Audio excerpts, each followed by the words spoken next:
चुने थे फूल मुकद्दर से बन गए कांटे, बहार हाय हमारे लिए बहार नहीं। नमस्कार, मैं हूं राजीव और आप देख रहे हैं घूमता हुआ आईना। राहुल गांधी से बीजेपी इतनी नफरत क्यों करती है? हर वक्त उन पर हमलावर क्यों रहती है? क्यों राहुल के हर काम से, हर कदम से बीजेपी को आपत्ति होती है? इसका एक बड़ा कारण शनिवार को सामने आया है दोस्तों, जब राहुल गांधी जम्मू कश्मीर के पुंछ पहुंच गए।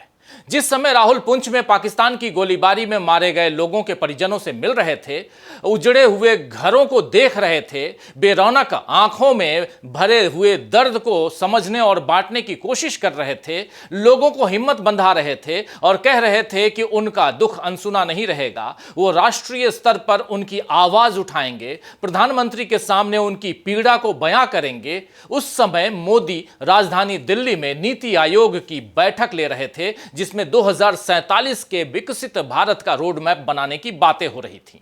अब बताइए, राहुल बात करते हैं आज की। 2025 में जो कुछ भारत में हो रहा है इसकी फिक्र कर रहे हैं राहुल गांधी, लेकिन नरेंद्र मोदी आज से 25 साल बाद के भारत की बात कर रहे हैं। मान लिया कि अच्छे राजनेता को दूरदृष्टा होना चाहिए, लेकिन इसका यह मतलब तो नहीं है कि पास की चीजें नजर ही ना आए। 2047 में भारत कैसा रहेगा, इसकी तैयारी तो वर्तमान हालात पर निर्भर करती है। और अभी का हाल ऐसा है कि मोदी जैसे 2 सालों में कभी मणिपुर नहीं गए, वैसे ही 1 महीने में उन्होंने जम्मू कश्मीर जाने की जहमत नहीं उठाई। हालांकि इस बीच नरेंद्र मोदी बिहार, केरल, तमिलनाडु, आंध्र प्रदेश, महाराष्ट्र, राजस्थान तमाम राज्यों में हो आए हैं। लेकिन फिलहाल जिस पहलगाम हमले का दर्द देश झेल रहा है, वहां जाना नरेंद्र मोदी ने जरूरी नहीं समझा। मोदी की पीड़ितों को लेकर यह अनदेखी बीजेपी को मुश्किल में डाल रही है, क्योंकि सवाल होते हैं कि जो काम राहुल कर सकते हैं वो नरेंद्र मोदी आखिर क्यों नहीं कर पाए। और इसी सवाल से घबराई हुई बीजेपी राहुल पर हमलावर होने का मौका ढूंढ लेती है। हालांकि राहुल गांधी भी अच्छे से जानते हैं कि वो कुछ भी बोलेंगे, कुछ भी करेंगे तो उन पर बीजेपी उंगली उठाएगी ही, किसी भी तरह राहुल को देश विरोधी ठहराएगी। लेकिन बीजेपी की आलोचना को अपने ठेंगे पर रखते हुए राहुल गांधी सांसद और नेता प्रतिपक्ष होने की अपनी जिम्मेदारी निभाते जा रहे हैं। बीजेपी अभी समझ ही नहीं रही है, लेकिन असल में वो राहुल पर जितने हमले करती है, राहुल की बात उतनी तेजी से जनता के बीच पहुंचती है, क्योंकि सारी की सारी जनता व्हाट्सएप यूनिवर्सिटी की पढ़ाई पट्टी को सच नहीं मानती है, वो अपनी बुद्धि इस्तेमाल करके चीजों का विश्लेषण करती है। इसीलिए राहुल गांधी का जितना दुष्प्रचार बीजेपी कर रही है, उसका उतना ही नुकसान बीजेपी को हो रहा है, क्योंकि सत्ता में तो आखिर मोदी ही हैं। इसीलिए बीजेपी जब राहुल गांधी पर सवाल उठाती है तो जनता भी उम्मीद करती है कि मोदी उन सवालों के जवाब देंगे जो उसके मन में बरसों से है। लेकिन मोदी सवालों के जवाब देना तो दूर, अभी यही तय नहीं कर पाए हैं कि आखिर उनका शरीर किस चीज से बना हुआ है। 1 साल पहले तक आपको याद होगा कि नरेंद्र मोदी कहते थे कि मैं नॉन बायोलॉजिकल हूं। अब मोदी कह रहे हैं कि मेरी रगों में जो लहू है वो लहू नहीं है, बल्कि गर्म सिंदूर बहता है। लेकिन 2014 में मोदी ने कहा था कि मेरे खून में लोकतंत्र है, और इसी साल नरेंद्र मोदी ने यह भी कहा था कि मेरे खून में व्यापार है। मोदी एक बार अपने खून में धर्मनिरपेक्षता को भी बता चुके हैं, और अब 2025 में उनकी रगों में बहने वाली चीज फिर बदल गई है, और वो गर्म सिंदूर है। मोदी के इन दावों को सुनकर तो यही लगता है दोस्तों कि सबसे पहले वो अपने सामान्य इंसान होने का सबूत ही दे दें। मोदी बार बार अपनी शारीरिक संरचना को लेकर ही बयान बदलते हैं, तो फिर उनसे किस तरह की उम्मीद की जाए कि वे देश को लेकर जो दावे करते आए हैं वो बदलेंगे नहीं। अमेरिका के साथ संबंध और परम मित्र डोनाल्ड ट्रंप को लेकर भी मोदी ने बड़े दावे किए थे, जो अब बदलते हुए दिख रहे हैं। इन हालात में जब राहुल गांधी आम लोगों की बात करते हैं, उनके बीच जाते हैं, उनके मुद्दों को संसद में उठाते हैं, तो बीजेपी का परेशान होना जायज है। तो आइए दोस्तों, आज आईने की नजर से पड़ताल करेंगे कि क्या राहुल गांधी के सामने मोदी का कद घट चुका है, और इसीलिए बीजेपी मोदी की लकीर लंबी करने की जगह राहुल की लकीर को मिटाने में लगी हुई है। और यह भी समझेंगे कि आखिर 11 सालों में मोदी की डायलॉगबाजी में देश ने क्या खोया है। लेकिन पहले देख लेते हैं कि राहुल गांधी ने पुंछ का दौरा कर किस तरह मोदी को बड़ी चुनौती दे दी है। पहलगाम हमले के बाद ऑपरेशन सिंदूर को लेकर मोदी ने अपने बड़े पोस्टर लगाने से लेकर मेरी रगों में गर्म सिंदूर बहता है जैसी उठपटांग बातें तो कहीं, लेकिन न तो वो पहलगाम पीड़ितों में से किसी से मिलने गए और न ही ऑपरेशन सिंदूर के बाद जिन आम नागरिकों की जान पाकिस्तानी गोलीबारी में गई उनसे मिलने पहुंचे। मिलना तो दूर, मोदी ने अपने भाषण में पीड़ितों के लिए 2 शब्द भी नहीं कहे, केवल अपनी हाँकते रहे। लेकिन राहुल गांधी पहले श्रीनगर गए, फिर कानपुर में शुभम द्विवेदी के परिवार से मिले, करनाल में विनय नरवाल के परिवार से मिले और शनिवार को राहुल पुंछ भी पहुंच गए। पुंछ के दौरे का राहुल गांधी ने एक वीडियो शेयर किया और लिखा, आज पुंछ में पाकिस्तानी हमलों से प्रभावित मंदिर, गुरुद्वारा और मदरसे में गया। यहाँ हर धर्म के लोग साथ रहते हैं, साथ दुख सहते हैं। यही पुंछ है, यही हिंदुस्तान है जहाँ सौहार्द है, एकता है, देश प्रेम है। हमें बांटने और तोड़ने की कोशिश करने वाले कभी सफल नहीं होंगे। हम हमेशा एकजुट रहकर डटकर जवाब देंगे। जय हिंद। राहुल पुंछ में क्राइस्ट स्कूल, गीता भवन मंदिर, जामिया जियाउल उलूम और सिंह सभा गुरुद्वारा समेत तमाम पीड़ितों के घर भी पहुंचे जिन पर पाकिस्तान का कहर बरपा था। इसका वीडियो शेयर करते हुए राहुल गांधी ने लिखा, आज पुंछ में पाकिस्तान की गोलाबारी में जान गंवाने वाले लोगों के परिवारों से मिला। टूटे मकान, बिखरा सामान, नम आंखें और हर कोने में अपनों को खोने का दर्द भरी दास्तान। ये देशभक्त परिवार हर बार जंग का सबसे बड़ा बोझ साहस और गरिमा के साथ उठाते हैं। उनके हौसले को सलाम। पीड़ित परिवारों के साथ मजबूती से खड़ा हूं। उनकी मांगें और मुद्दे राष्ट्रीय स्तर पर जरूर उठाऊंगा। राहुल गांधी शुरू से पहलगाम हमले को लेकर काफी संयम, समझदारी और संवेदनशीलता दिखा रहे हैं। जब आतंकवाद के खिलाफ लड़ाई में एकजुटता दिखाने की जरूरत थी तो राहुल ने बतौर नेता प्रतिपक्ष कहा कि सरकार जो चाहे फैसला ले ले, हम साथ हैं। यही बात राज्यसभा में नेता प्रतिपक्ष मल्लिकार्जुन खड़गे ने भी कही थी। सरकार की तरफ से 2 बार बुलाई गई सर्वदलीय बैठक में भी राहुल शामिल हुए, जबकि प्रधानमंत्री होने के बावजूद मोदी ने इन बैठकों से दूरी बनाए रखी। राहुल गांधी ने इस पर भी सवाल नहीं किए, बस उन्होंने संसद का विशेष सत्र बुलाने की सलाह दी ताकि दुनिया को मजबूती का संदेश दिया जा सके। मोदी ने इस सलाह की भी अनदेखी कर दी। राहुल गांधी ने ऑपरेशन सिंदूर को लेकर भी सेना के शौर्य की सराहना की, मगर मोदी और बीजेपी पहलगाम हमले से लेकर ऑपरेशन सिंदूर तक इसी कोशिश में लगे रहे कि कैसे भी करके इसका सियासी फायदा लिया जाए। याद कीजिए कैसे बीजेपी ने धर्म पूछा, जाति नहीं पूछा कि पोस्ट सोशल मीडिया पर डाला था। एक और पोस्ट में बीजेपी ने दिखाया था कि कांग्रेस सरकार ने आतंकवाद के खिलाफ कुछ नहीं किया, लेकिन मोदी ने घर में घुसकर मारा।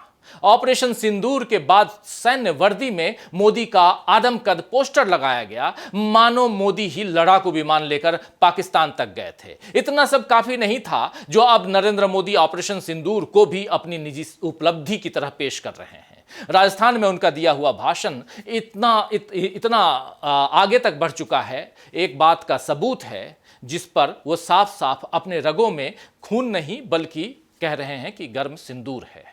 और ऐसे में राहुल गांधी ने सवाल पूछा है तो बीजेपी उन पर पलटवार करने लग गई। हालांकि राहुल गांधी के सवाल वाजिब हैं। मोदी कहते हैं मेरी रगों में लहू नहीं बल्कि गर्म सिंदूर बह रहा है, तो राहुल पूछ लेते हैं कि ऐसा केवल कैमरे के सामने क्यों होता है।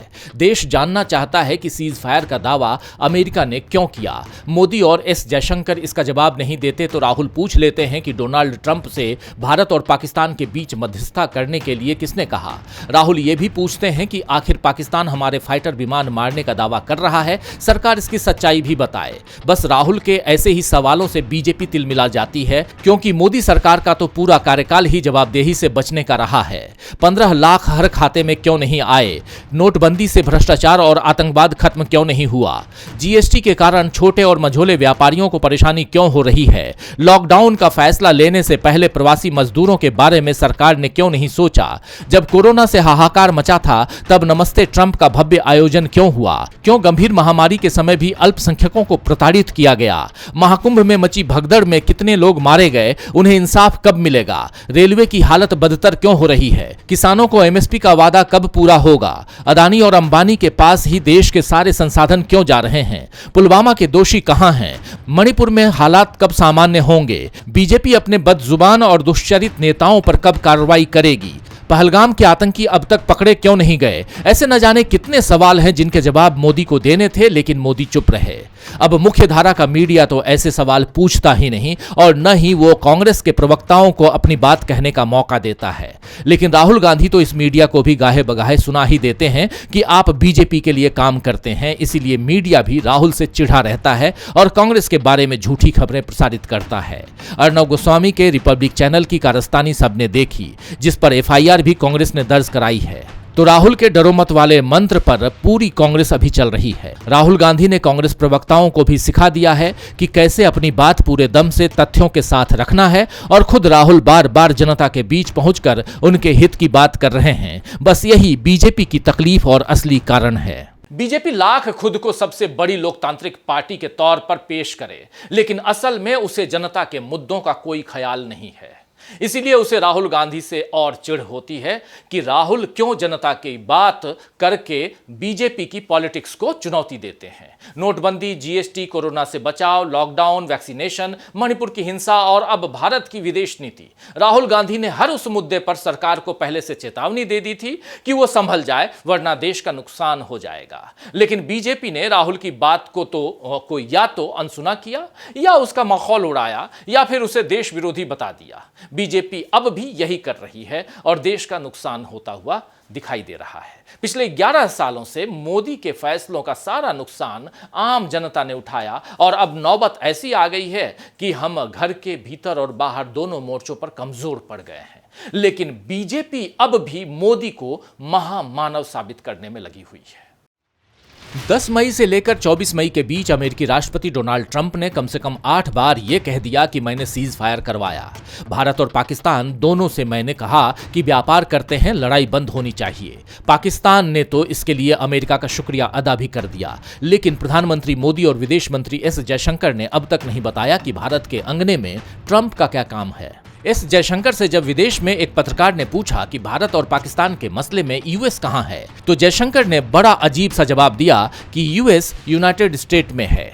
देश के विदेश मंत्री और पूर्व राजनयिक से ऐसे जवाब की अपेक्षा विदेशी पत्रकार ने भी नहीं की होगी।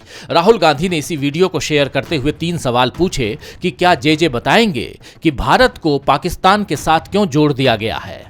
पाकिस्तान की निंदा करने में एक भी देश ने हमारा साथ क्यों नहीं दिया। डोनाल्ड ट्रंप से भारत और पाकिस्तान के बीच मध्यस्थता करने के लिए किसने कहा। राहुल के इन सवालों पर बीजेपी हमलावर हो गई और उसके नेताओं ने कहा राष्ट्र पर मुसीबत आई है और राहुल ऐसे सवाल कर रहे हैं, उन्हें निशाने पाकिस्तान देना चाहिए। लेकिन बीजेपी नेता ये नहीं कह रहे हैं कि क्यों मोदी इस समय प्रधानमंत्री पद की गरिमा के मुताबिक काम करते नजर नहीं आ रहे हैं। खैर, यूएस कहां है, इस सवाल के अलावा बाकी सवालों पर भी जयशंकर की जुबान लड़खड़ाती हुई नजर आई। इसी तरह मोदी जब अमेरिका में थे और वहां अडानी को लेकर उनसे सवाल किया गया था तो वो हाथ नचा नचा कर कैसे सही जवाब देने से बच रहे थे, ये भी सबने देखा था। एक बार फिर से आप देख लीजिए। फरवरी 2025 का वो वीडियो है जब नरेंद्र मोदी और डोनाल्ड ट्रंप प्रेस कॉन्फ्रेंस कर रहे थे, प्रेस को संबोधित कर रहे थे। जरा देखिए, इसमें मोदी हाथ नचा नचा कर बिल्कुल उस पत्रकार से लड़ने की मुद्रा में ही आ गए। Thank you, Mr. President. Can I ask whether you discussed at all today the case of Gautam Adani, who's one of the wealthiest men in Asia and perceived as an ally of Prime Minister Modi? Prime Minister Modi, have you asked the President to take action on that case? Thank you. पहली बात है, भारत एक लोकतांत्रिक देश है और हमारे संस्कार, हमारी संस्कृति वसुधैव कुटुंबकम की है। हम पूरे विश्व को अपना एक परिवार मानते हैं। हर भारतीय को मैं अपना मानता हूं। दूसरी बात है, ऐसे व्यक्तिगत मामलों के लिए 2 देश के मुखिया न मिलते हैं, न बैठते हैं, न बात करते हैं। तो देखा आपने, मोदी हाथ नचा नचा कर बिल्कुल उस पत्रकार से लड़ने की मुद्रा में ही आ गए थे। ये बॉडी लैंग्वेज बताती है दोस्तों कि मोदी कितना परेशान हो गए थे। राहुल गांधी ने मोदी के जवाब पर तंज उस समय कसा था। क्या तंज कसा था वो भी आपको बता देता हूं। इस ट्वीट में देखिए कि राहुल गांधी कह रहे हैं कि देश में सवाल पूछो तो चुप्पी, विदेश में पूछो तो निजी मामला। अमेरिका में भी मोदी जी ने अडानी जी के भ्रष्टाचार पर पर्दा डाल दिया। जब मित्र का जेब भरना मोदी जी के लिए राष्ट्र निर्माण है, तब रिश्वत रिश्वतखोरी और देश की संपत्ति को लूटना व्यक्तिगत मामला बन जाता है तो देश की सुरक्षा से लेकर लोगों के कष्ट, भ्रष्टाचार के खिलाफ लड़ाई, देश की पूंजी पर चंद लोगों का कब्जा, विदेश नीति में बढ़ती जा रही लापरवाही, सब पर राहुल गांधी बीजेपी से सवाल कर रहे हैं और इसके साथ गरीबों, दलितों, पिछड़ों, आदिवासियों, महिलाओं के हक की बात भी राहुल गांधी कर रहे हैं। राहुल गांधी वो सब कर रहे हैं जो मोदी को करना चाहिए। बीजेपी इसीलिए तो राहुल से परेशान है। खैर, शायर इकबाल सफीपुरी ने ठीक ही फरमाया है कि अब हम पे खुला ये राज, चमन उलझा के बहारों में दामन। अब हम पे खुला ये राज, चमन उलझा के बहारों में दामन। कांटों से निकलना आसान था, फूलों से निकलना मुश्किल है। तो आज के लिए बस इतना ही। फिर मिलेंगे खबरों के नए आईने के साथ। तब तक देखते रहिए डीवी लाइव। नमस्कार।